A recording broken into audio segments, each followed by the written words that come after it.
ఇప్పుడు రంగనాథ్ గారు తప్పు చేస్తే ఏ చట్ట ప్రకారం రంగనాథ్ గారి మీద యాక్షన్ తీసుకుంటారు? రంగనాథ్ గారికి ఉన్న ఫీల్డ్ కింద స్టాఫ్ ఉంటారు కదా, ఇప్పుడు దానికి మాన్యువల్, దానికి చట్టబద్ధత ఉండాలి కదా. అంటే ఇప్పుడు గతంలో మాకు తెలంగాణలో ఉద్యమంలో ఉన్నప్పుడు, గతంలో భువనగిరి ఆ ఏరియాలో ఉన్నప్పుడు, మేము జర్నలిస్ట్గా పనిచేస్తున్నప్పుడు మాకు లెటర్స్ వచ్చేటి. మీరు తెలంగాణ ఉద్యమంలో పనిచేస్తున్నప్పుడు కింగ్ కోబ్రాలు, green tigers, green hunters, cobra దళాలు అన్నీ. అవును, కోబ్రా దళాలు అంటే ప్రజా ఉద్యమాల్లో పౌర హక్కుల నాయకులు చాలా మందిని డైరెక్ట్ ఎన్కౌంటర్ చేస్తే, పోలీసులు ఎన్కౌంటర్ చేస్తే కష్టం అని చెప్పి ఈ కోబ్రా కింద వీళ్ళతో చంపించేటోళ్ళు. అదేవిధంగా పురుషోత్తం అని మా ఫ్రెండ్ లాయర్ ఉండే, ఆయన దిల్సుఖ్నగర్లో చంపించారు.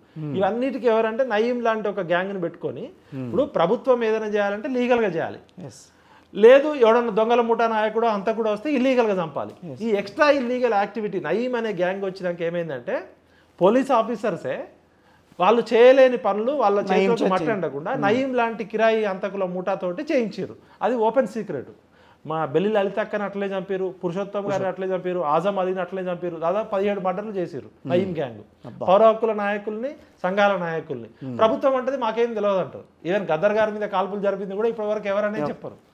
అంటే రాజ్యాంగబద్ధంగా ఏర్పాటైన వ్యవస్థ లీగల్గా చేయాల్సిన, నడవాల్సిన ప్రభుత్వాలు ఇల్లీగల్ పనులు చేసినాయని చెప్పి మనం ఆరోపించడం. నయీం అనేటోడు ఎందుకు అంత పెద్దగా అయిపోయాడు, ఒక సూపర్ మ్యాన్ లాగా, ఒక మాఫియా లాగా ఏంటంటే ప్రభుత్వం సపోర్ట్ ఉండబట్టే.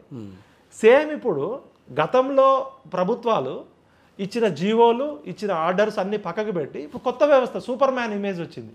ఇప్పుడు రేవంత్ రెడ్డి గారు ముఖ్యమంత్రి పదవిలో ఉన్నాడంటే హీఈస్ కౌన్సిల్ ఆఫ్ మినిస్టర్స్. మిగతా మినిస్టర్స్కి ఏ విధంగా అధికారాలు ఉన్నాయి, ఈయనకు కూడా అదే అధికారాలు ఉన్నాయి రాజ్యాంగబద్ధంగా. He is only custodian. ఇది ప్రజాస్వామ్య వ్యవస్థ, రాజ్యాంగబద్ధ పాలన. లెజిస్లేటివ్ చట్టం చేస్తే ఆ చట్టాన్ని అమలు చేయాల్సిన బాధ్యత ఎగ్జిక్యూటివ్ది. ఆ చట్టంలో ఏమైనా తప్పులు చేస్తే జ్యుడిషియరీ మానిటరింగ్ చేస్తుంది.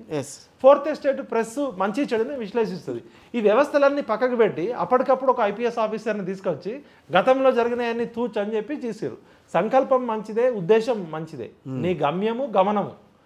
గమ్యం కూడా ఇంపార్టెంట్. ఓకే, ఇప్పుడు నువ్వు ఐఏఎస్ పరీక్ష రాయడానికి ఒక 5 సంవత్సరాలు కష్టపడి చదివి పరీక్ష రాస్తే ఒక రకంగా ఉంటుంది. యూపీఎస్సీ పేపర్ లీక్ రాస్తే ఒక రకంగా ఉంటుంది. ఒకవేళ నువ్వు దొరకకపోతే మొన్న ఒక ఆమె సస్పెండ్ చేసిరు, ఆమె అంత తప్పుడు దానిలో వచ్చిందని. అంటే దేశంలోనే ప్రతిష్టాత్మకమైన ఐఏఎస్ పరీక్ష కూడా అక్రమ మార్గాల్లో పాస్ అయింది, ఆమె తప్పుడు ధృవీకరణ పత్రాలు ఇచ్చిరని ఆమె సపోర్ట్ చేసిరు.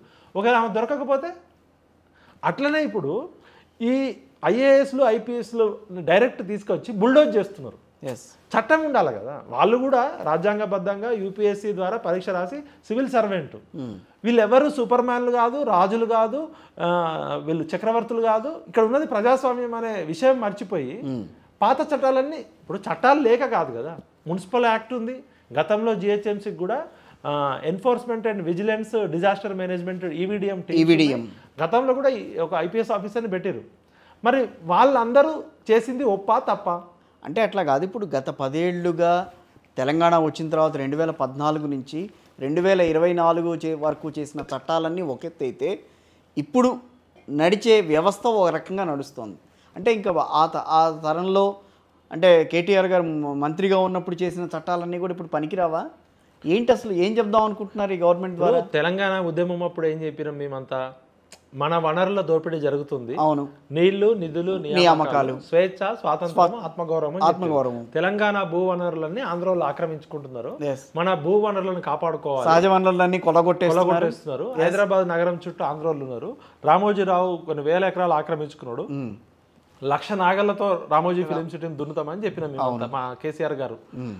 తెలంగాణ వచ్చినాక 1 ఇంచు భూమి కూడా వదిలిపెట్టేది లేదని చెప్పి మొత్తం కూడా తిరిగి రికవర్ చేస్తామని చెప్పారు.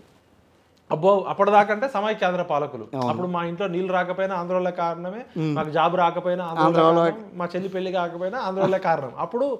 అప్పుడు అంటే విశాల అందరిని తిట్టాం ఆంధ్రోళ్ళు.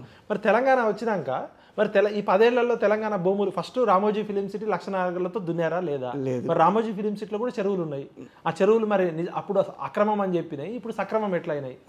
సెకండ్, అయ్యప్ప సొసైటీ దగ్గరికి ఇదే బుల్డోజర్లు పోయినాయి ఫస్ట్ కేసీఆర్ గారు స్వర్ణయుగంలో. మరి అయ్యప్ప సొసైటీ భూములు మరి అన్ని లీగల్ అయిపోయినాయా? అదేవిధంగా నాగార్జున కన్వెన్షన్ దగ్గరికి అప్పుడు కూడా బుల్డోజర్లు పోయి ఆగినాయి. తర్వాత ఏమైందో అందరికీ తెలుసు.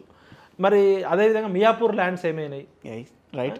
నయీం కేసు ఏమైంది, అదేవిధంగా డ్రగ్స్ కేసు ఏమైంది, ఇట్లా 10 ఏళ్లలో మనము బంగారు తెలంగాణలో బంగారు బతుకులు అనుకుంటే బతుకులు ఆగమయ్యి రోడ్ల మీద పడ్డాయి. ఆఖరికి కేసీఆర్ గారి పాలన వద్దని చెప్పి అప్పుడు బంగారు స్వర్ణయుగం అయిపోయి ఇప్పుడు వజ్రాల తెలంగాణ, ప్రజా తెలంగాణ వచ్చింది.